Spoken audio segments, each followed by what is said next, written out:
So, today we start lecture 9, the first lecture on constraint satisfaction problems. The instructional objectives of today's lecture is as follows.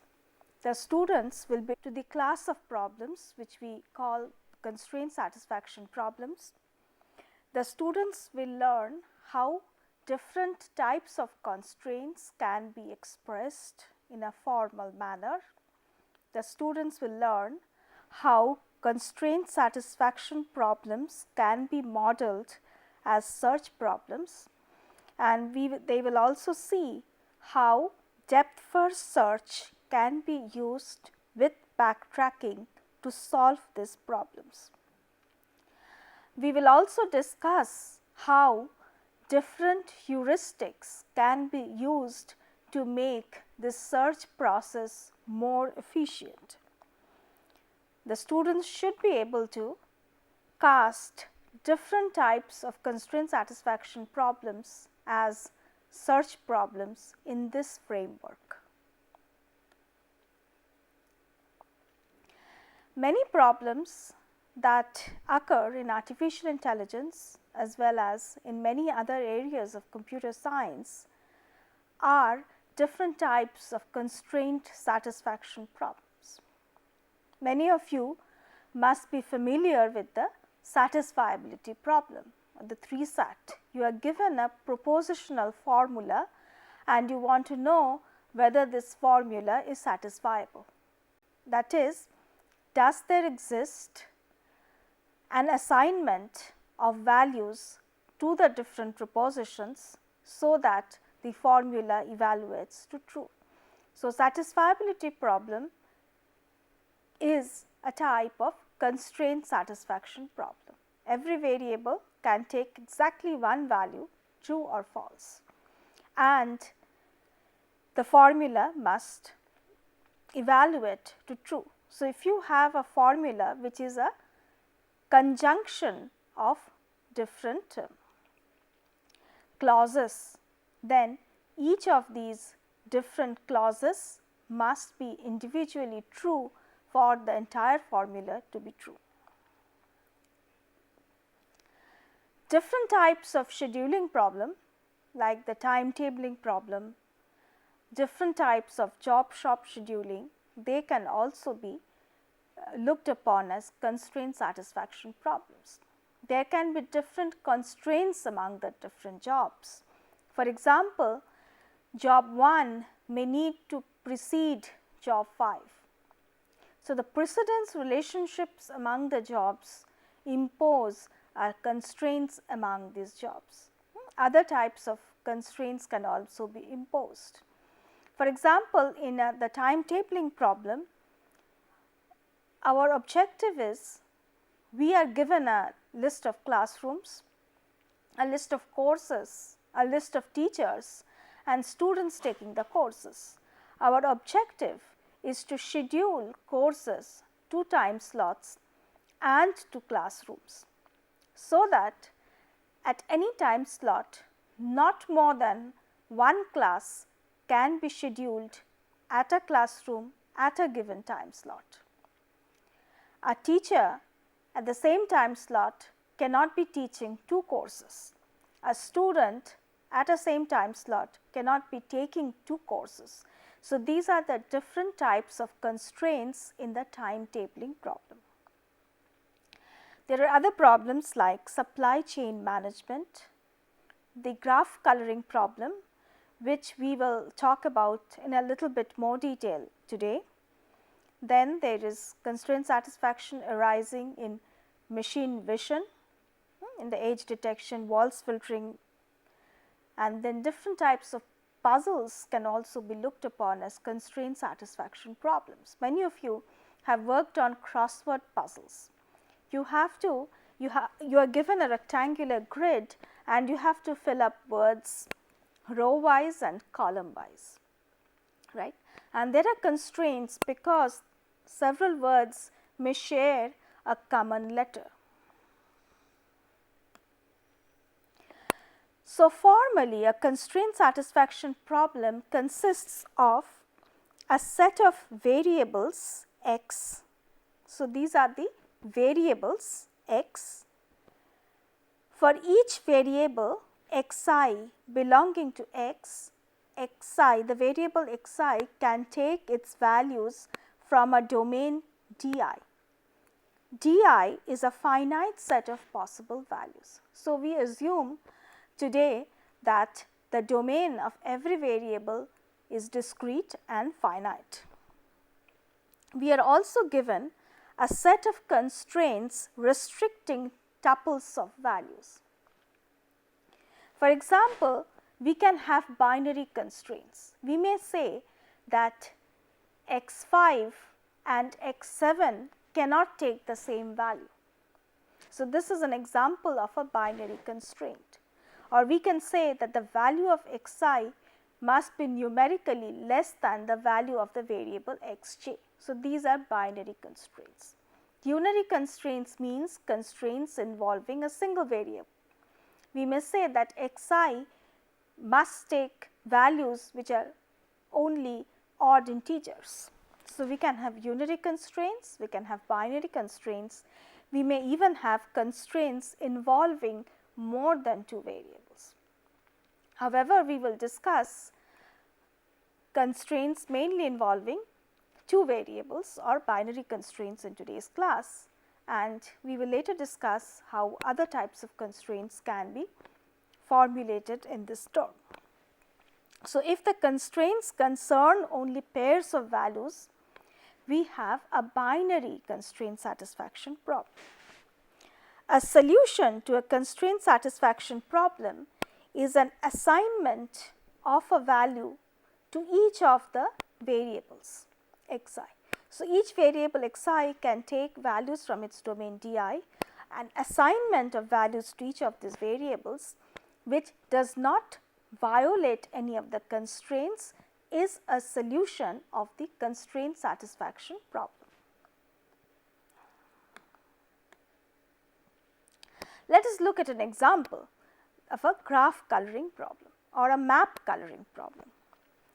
I think we had occasion to discuss this problem when we discussed search. So, here we have a map which consists of 4 regions V1, V2, V3 and V4, and we are given 3 colors. Let us say the colors are red, green and blue, and we want to know, can you assign regions to colors such that two adjacent regions cannot have the same color? So, this problem is also called the map coloring problem, because suppose you have a map, you have different countries and you want to color the countries using colors such that two adjacent countries always have different colors.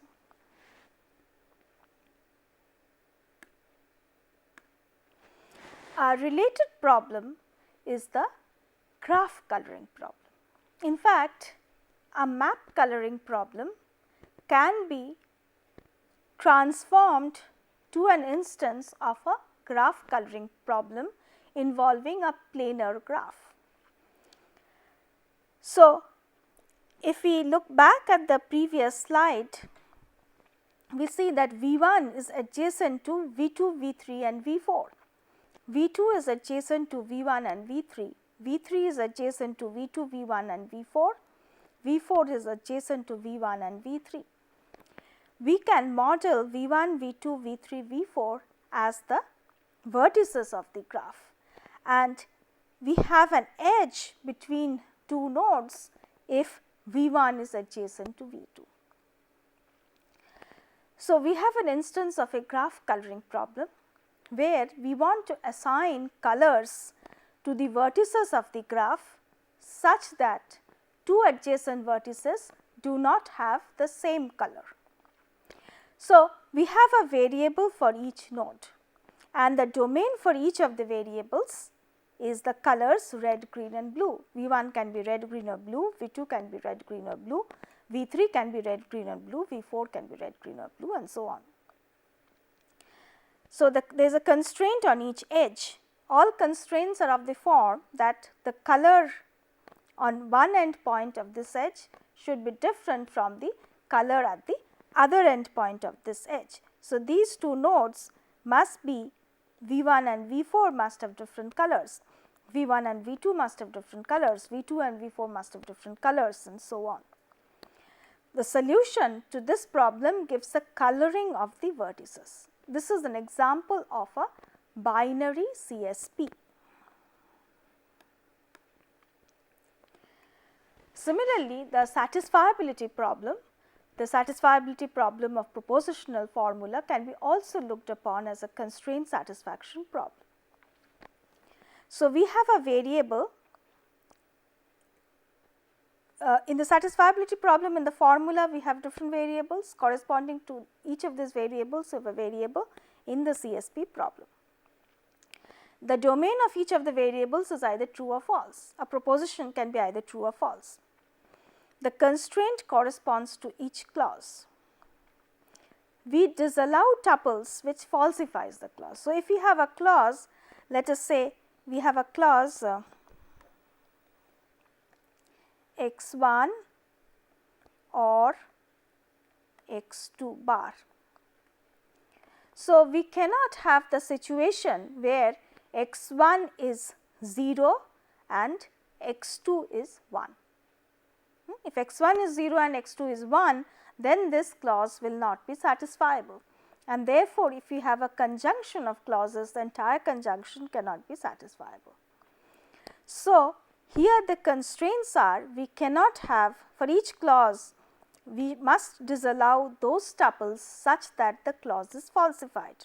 If we have a clause x1 bar or x4 or x5, we cannot have the situation that x1 is true, x4 is false and x5 is false. So, this is an example, SAT is an example of a constraint satisfaction problem. However, the general satisfiability problem is not a binary CSP, right. A clause may have k variables. So, the constraints involve a set of k variables.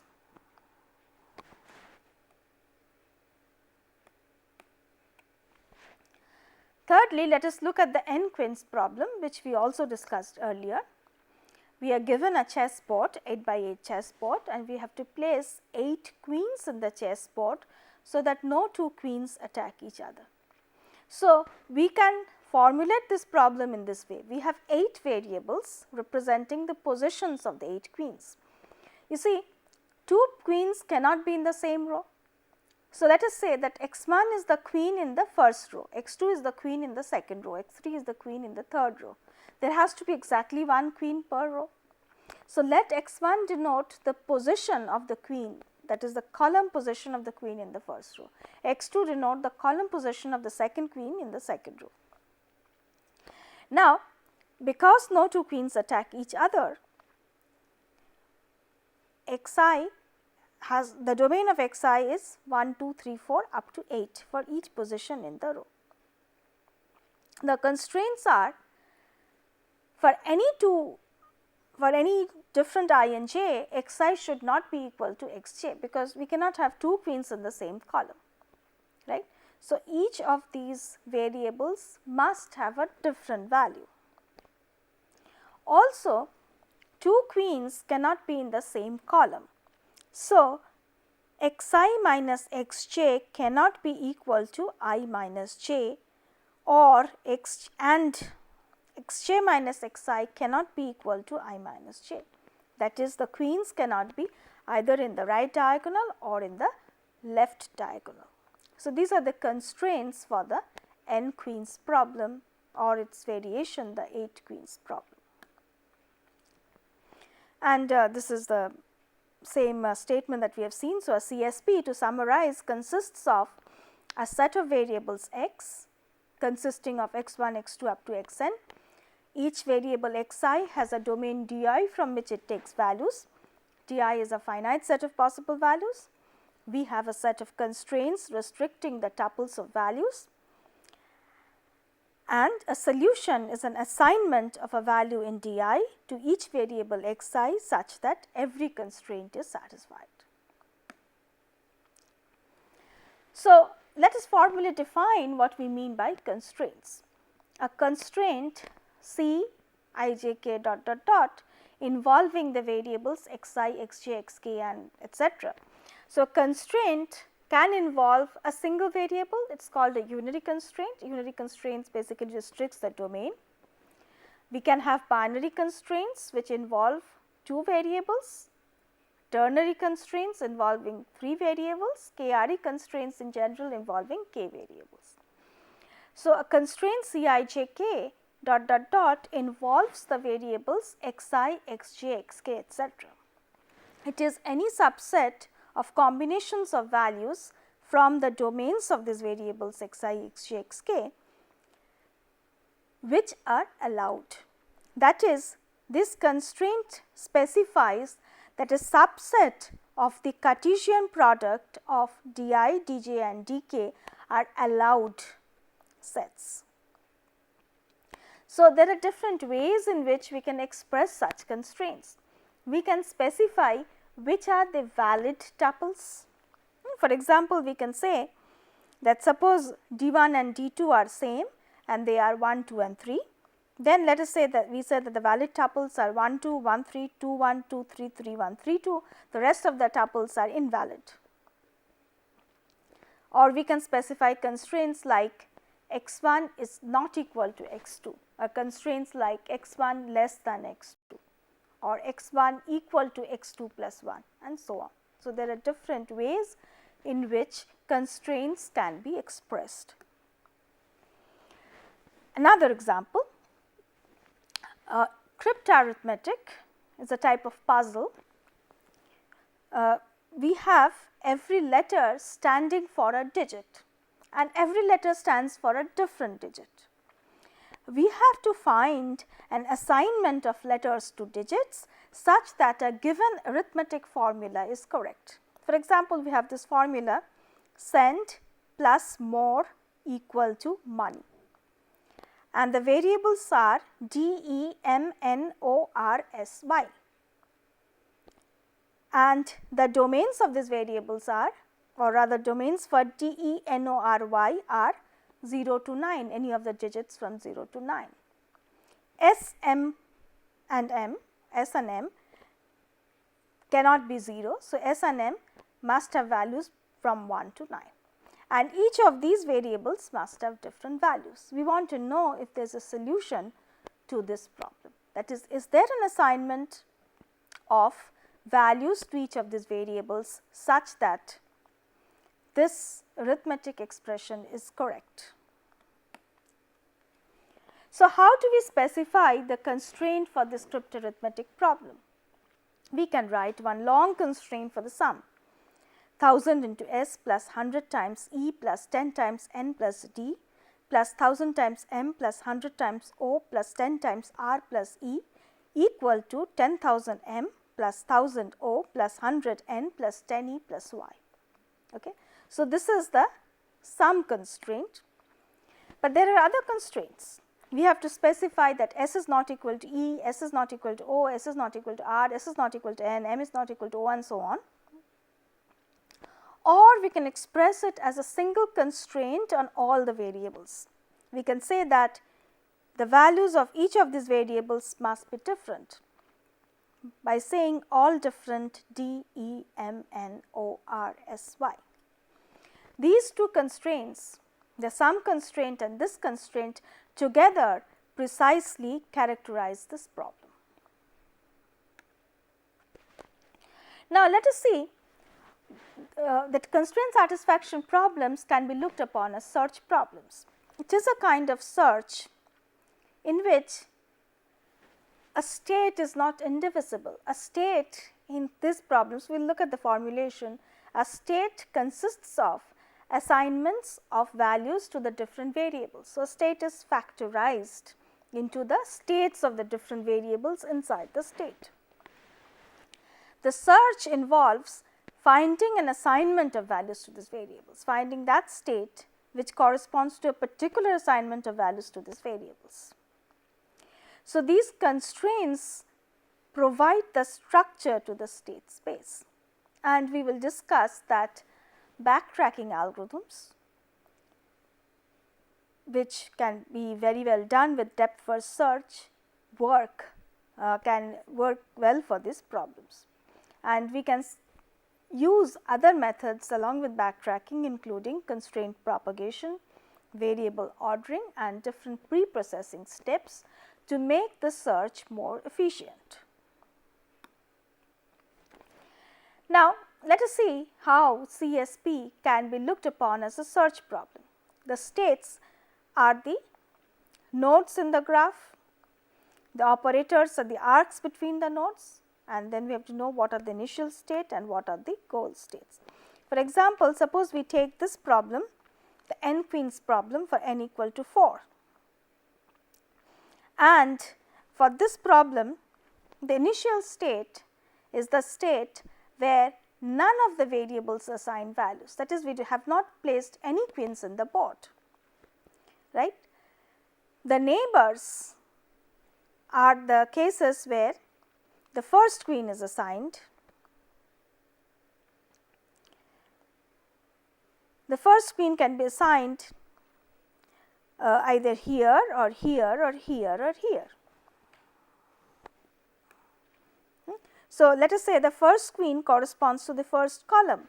The first queen can be assigned 1 or 2 or 3 or 4. If the first queen is assigned 2, the second queen cannot be assigned, sorry, if the first queen is assigned 1, the second queen cannot be assigned 1 because the constraint is violated, 2 queens cannot be in the same row. The first queen cannot be assigned 2 because the diagonal constraint will be violated. So, the first queen can be in, if the first queen is in 1, the second queen can be in 3 or 4. If the second queen is in 3, the third queen cannot be in 1 or 3. It cannot be in 2 or 4 because diagonal constraints will be violated. So, after we have placed the first queen here and the second queen here, we cannot place the third queen anywhere, right.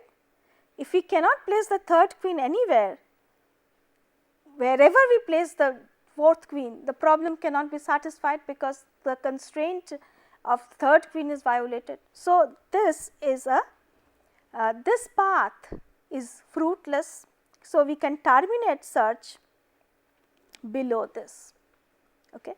Then we can look at this sibling where the first queen is in first row, second queen is in fourth row.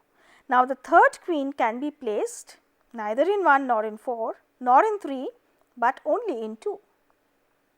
So, we place the third queen in 3, and then we have to see whether we can place the fourth queen anywhere. If we place the third queen in 2, then the fourth queen cannot be placed in 1 or 2 or 3 or 4. So, we have to prune search below this node, right. Now, when we prune search below this node, we have to backtrack and find out the next place where we should explore the state space. So, as you can see, the nature of this search space is such that we can start from the root node and we can do a depth first search. Whenever we generate successors, we only generate those successors that do not violate any constraints. If a constraint is violated at a node, then further assignment of values to the other variables cannot help resolve that constraint. So, exploring that region of the search tree is fruitless. So, if a constraint is violated, we can abandon that path. If we reach a node so that we cannot place some variable, the next variable at any of the, we cannot assign any value to the one of the variables, then we can prune that portion of the search tree and we backtrack to our next choice point. So, depth first search with backtracking seems to be a good solution to such search problems.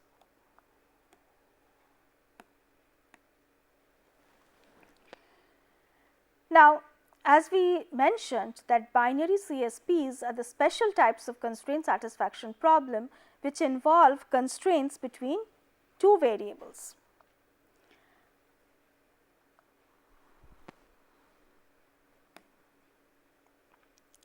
So, if we have, suppose this is an assignment of values to variables, xi is assigned ai, xj is assigned aj, and they are consistent with a set of variables xm to xn, if and only if there exists a tuple of values am up to an such that xi ai, xi assigned to ai, xj assigned to aj, xm assigned to am, xn assigned to an, this whole thing is consistent. So, when we in the search tree, a particular node in the middle of the search tree denotes a partial assignment of values to the variables. This partial assignment can be explored further only if there is a full assignment of values to all the variables which includes this partial assignment and which satisfies all the constraints. Okay. We will use this property later to see where we can prune the search space even further.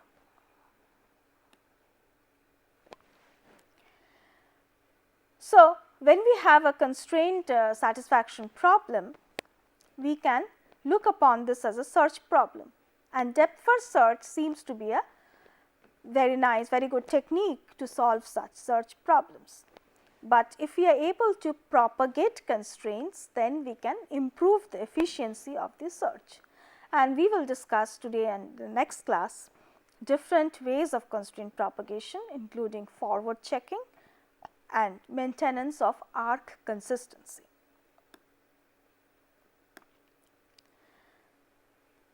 So, the backtracking framework that we will use for constraint satisfaction problem basically involves that consistency check is performed in the order in which the variables are instantiated.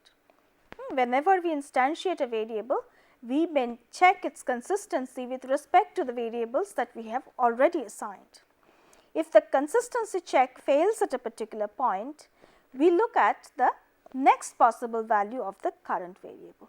If there are no more values for this variable, there are no values for these variables which are consistent with the previous assignments, then we backtrack to the most recent choice point. So, this is the essence of chronological backtracking, which is the basic framework of search for CSPs. So, let us look at the depth first search algorithm for solving CSPs. The initial state is the empty assignment, that is, none of the variables are assigned, all variables are unassigned. The goal, in the goal state, all the variables will be assigned values from their domain and all the constraints must be satisfied. The successor function assigns a value to any variable which is as yet unassigned, such that this assignment does not violate any constraints with respect to what has already been assigned. All CSP search algorithms generate successors by considering possible assignments for only a single variable at each node in the search tree. You see, when we start from the initial node where all the variables are unassigned, there are n candidate variables. Each of them can take different values. So, there are potentially many successors of the first node. So, what we do is, instead of trying all these values at once, we pick one of the variables. We will later see how we can effectively pick a good variable to try next, but we pick one of the variables and for that variable we try to assign the different possible values. That is why how we model the search tree for CSPs. The goal test, when the assignment is complete and by the way in which we have assigned, we have made sure that no constraints are violated. So, if we have been able to get a complete assignment to all the variables so that no constraints are violated, we have reached a goal state. So, if there are n variables, typically if we get to a node which is at depth n, then we have found a solution to the CSP. Now, in constraint satisfaction problem, there may be different objectives. Your objective may be to find one solution, any one solution or all solutions. If you want to find all solutions, you must explore the entire tree until say except those where you have pruned the search. If you want to find only one solution, you stop as soon as you get a solution. If there is no solution, you have to again explore the entire tree to rule out all possibilities. What is the path cost? Actually, path cost is not very important. So, we can say that the cost is 1 for every step. So, assigning n variables will take a cost of n. So, this algorithm can be recursively formed, because we are basically using depth first search, we can have a recursive formulation of this algorithm. So, this is a simple recursive function which captures this basic algorithm. Recurse assignment CSP. If the assignment is complete, that is all variables assigned values, then we return the current assignment as the solution. Otherwise, we select an unassigned variable. How do we select? We can simply select the next one in the order, or we can select smartly, which we will see later. But we select one unassigned variable, and for each value in the domain of the variable, so assuming that we order the possible values that the variable can take in a particular order, one by one we consider the different values, or we can be smarter and we can decide in what order we should test the values, so that our search effort is minimized. In any case, for a given order, we select the values, we take up values one by one, and if that assignment of that value to this variable is consistent, we add this variable value tuple to the assignment and we call recurse again with this new assignment. If recurse succeeds, then we return the assignment. Otherwise, if this recurse does not succeed, we remove variable value, we remove this assignment and try the next choice. If we have not been able to succeed, then we return failure. If none of these assignments are successful, then we return failure. So, this is a simple recursive structure of the basic DFS problem for backtracking, which solves the CSP.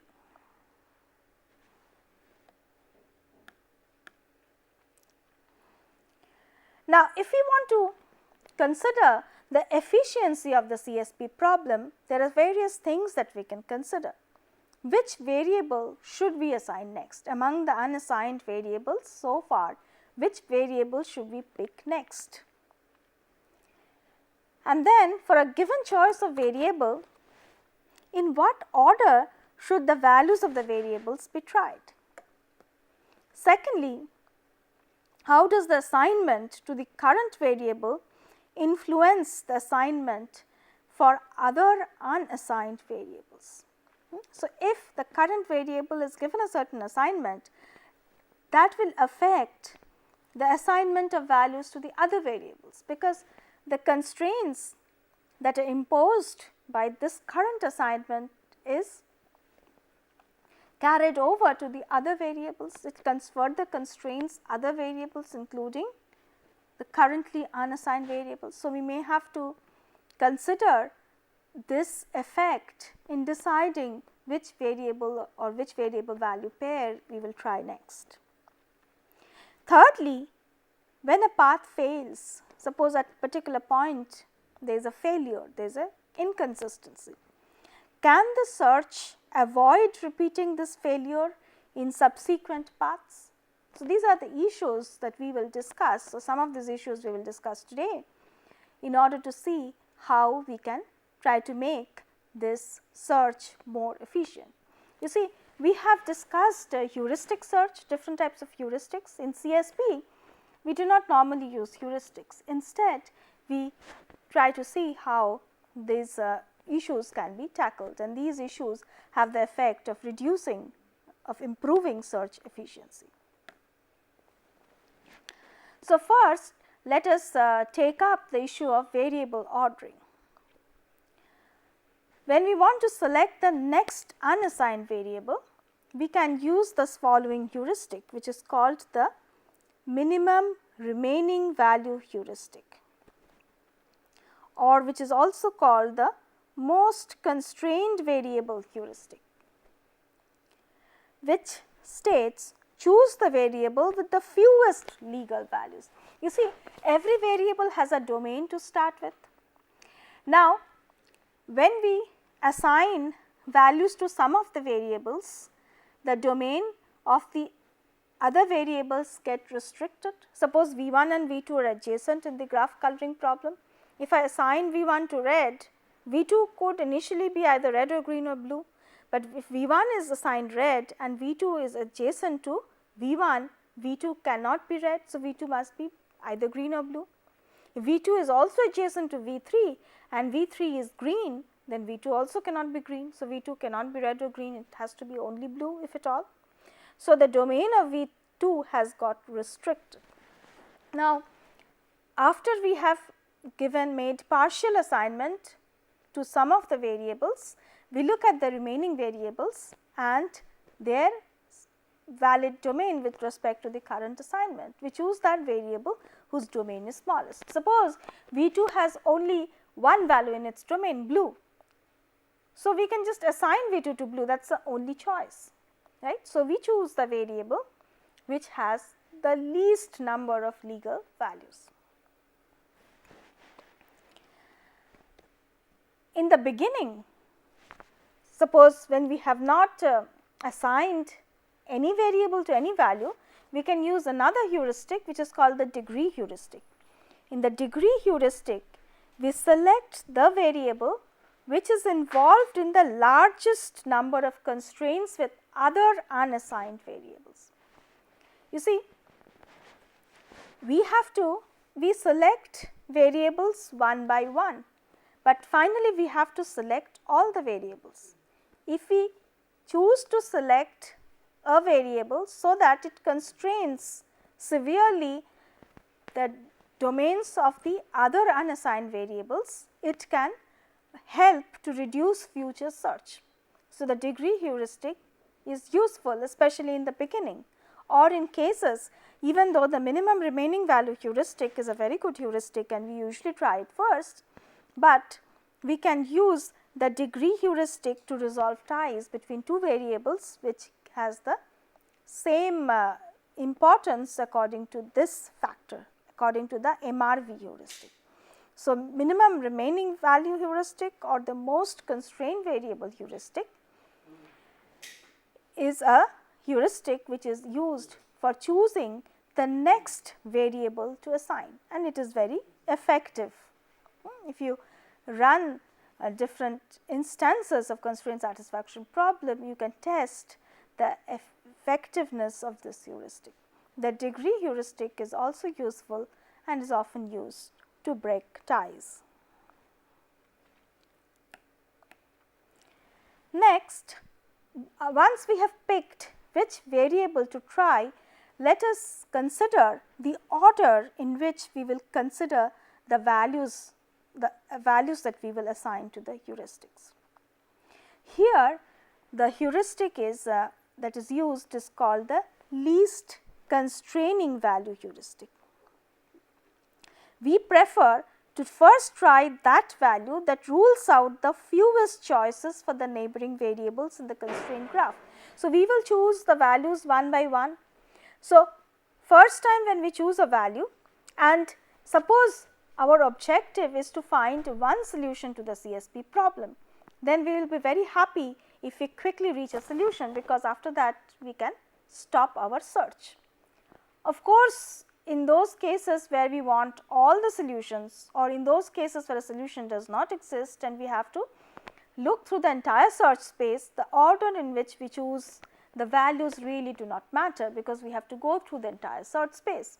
But if we are interested in getting only one or a few satisfying solutions, then we try to choose that value for which there is a greater hope that a solution will be found. So, we choose that value which is least constraining, that is, which rules out the fewest choices for the remaining variables, or at least the neighboring variables in the constraint graph.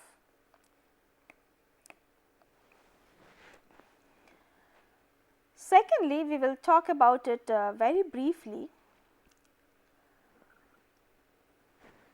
We have just mentioned that for CSP problems we do depth first search, and whenever we find an inconsistency we backtrack. Whenever the inconsistencies arise because the current assignment of variable value does not agree with the previous assignments. In those cases we backtrack. It is possible to take this effort one step further. Whenever we assign a value to a variable, we propagate constraints to the future variables, to the unassigned variables. And then if we notice that other variables, there is some variable as a result of the current assignment, there is a variable whose domain becomes null. That means there is another variable which is not consistent with the current partial assignment. If we can discover that, we can terminate our search. This can be achieved by various types of constraint propagation. There are many algorithms which do constraint propagation to different degrees. We will discuss briefly two types of algorithms, forward checking and arc consistency. Today we will talk a little bit about forward checking, and in the next class we will discuss some arc consistency algorithms. So, forward checking is the simplest type of constraint propagation. The idea is simple. When I assign a value to a variable, and if we find that it is inconsistent with some other variable, that another variable cannot take any valid value for the current assignment, then we can terminate the search at this point. So, this is the idea of the algorithm. So, whenever we assign a value to a variable, we use that assignment to restrict the domains of the unassigned variables, and if we find that some other future variable, its domain becomes null, we terminate the search at this point. This is the idea of forward checking. And how do we carry out forward checking? With every variable we keep its current valid domain. So, whenever we assign a variable to a value, we update the domains of the other variables.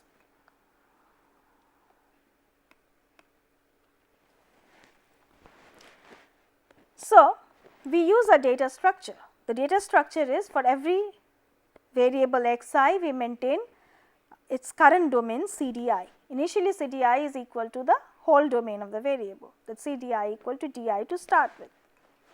When we set variable xj equal to particular value v, we remove xi equal to u from the domain of xi if some constraint is not consistent with both xj equal to v and xi equal to u. If my current assignment is xj equal to v, xi is an unassigned variable and there u is one of the values in its domain. But if xi equal to u and xj equal to v violate some constraints, then we remove u from the domain of xi. And in this way, if we find that a particular variable xi has its current domain CDI to be null, then we can stop search beyond the current point. Now, let us just briefly discuss how constraint propagation is used in the graph coloring problem. So, So, in a graph coloring problem, we start with all the nodes unassigned, then we pick a node, assign it a color, okay. Assign it possible colors from what its current domain is. After we instantiate a node with the color, we propagate the color. And how do we propagate the color? We remove the color, suppose we have colored the current node red. We remove red from the current domain of all its uninstantiated neighbors. If any of these neighbors, by this process, if any of these neighbors domains become empty, then we backtrack. Now, for each n in these neighbors, if n previously had 2 or more available colors, but now has only one color. Suppose there is a neighbor, earlier its domain CDI had 2 or more colors, but as a result of this constraint propagation, Xi has only one valid color left in the domain. Now, I can use this color to propagate constraints further. So, I can take n, assign n that color, because that is the only color that n can be assigned, and propagate this constraint, so that its neighbors get affected. So, we call propagate color NC. So, this is the code for propagating constraints for the graph coloring problem. Whenever we assign a node the color, we call propagate color node color, and propagate color node color has these 3 steps. First, remove color from all of available lists of the uninstantiated neighbors of node. If any of these neighbors gets the empty set, then this is an inconsistent situation, so we backtrack. Now, we look at these neighbors. If any of these neighbors is in the situation where earlier its current domain had 2 or more colors, but as a result of this propagation, currently that node n has only one color C in its domain, in its current domain, then we call propagate color NC. Okay. So, this is the algorithm for propagating constraints in a graph coloring, in the graph coloring problem. So, let us look at one more example of forward checking. We have variables x and y. The domains of x and y are 1, 2, 3, 4, 5. The constraints is that x is less than y minus 1. So, initially the current domain of both x and y are 1, 2, 3, 4, 5. Suppose we set x equal to 2, then y has to be greater than equal to x plus 1. So, y has to be, can only be either 4 or 5. So, C d y becomes 4, 5. Now, if we set x equal to 4, then C d y becomes null, because there is no value in its domain. So, if we set x equal to 4, we have to retract this choice and then backtrack. Now, so we come to the end of today's lecture. So, I will end this lecture by setting 2 questions for you to consider answering, and then we will discuss these in the next class. Question number 1, give precise formulations for the following problem as a constraint satisfaction problem. This is the class timetabling problem. You are given a situation where there is a number of teachers and a given number of classrooms. You have a list of classes that have to be offered, or list of courses that have to be offered, and you are also given a list of time slots for these courses. Each teacher has a set of classes which the teacher can teach. Now, your objective is to schedule the classes, schedule the courses to time slots, to teachers, to classrooms, and so on. So, you have to consider the different constraints in this problem and pose it as a constraint satisfaction problem, and indicate how you will go about solving such problems.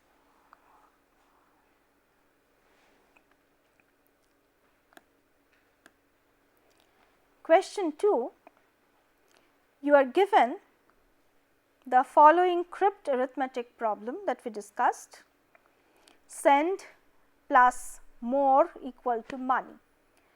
And as I have explained, your job is to assign digits to S, E, N, D, M. So, each of these characters, so that each of these characters correspond to unique digits, M and S cannot be 0, and this arithmetic relation is satisfied.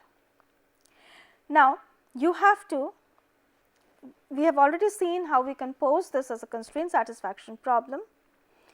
Your job is firstly to solve this problem on paper using backtracking and for a particular ordering of the variables and the values. You choose a particular ordering of the variables, and given with that particular ordering, you draw the DFS tree and indicate where backtracking will occur. The second part to this question, you have to do this problem again, but this time you have to use the minimum remaining variable heuristic to choose which variable you should consider next. So, use the minimum remaining variable heuristic and check if it has any effect on pruning of the search tree for this particular problem. The third part to this question, you use forward checking of the type that we discussed today. We use constraint propagation or forward checking on this problem and see how you can work on it. Okay. So, this brings us to the end of today's class. Thank you.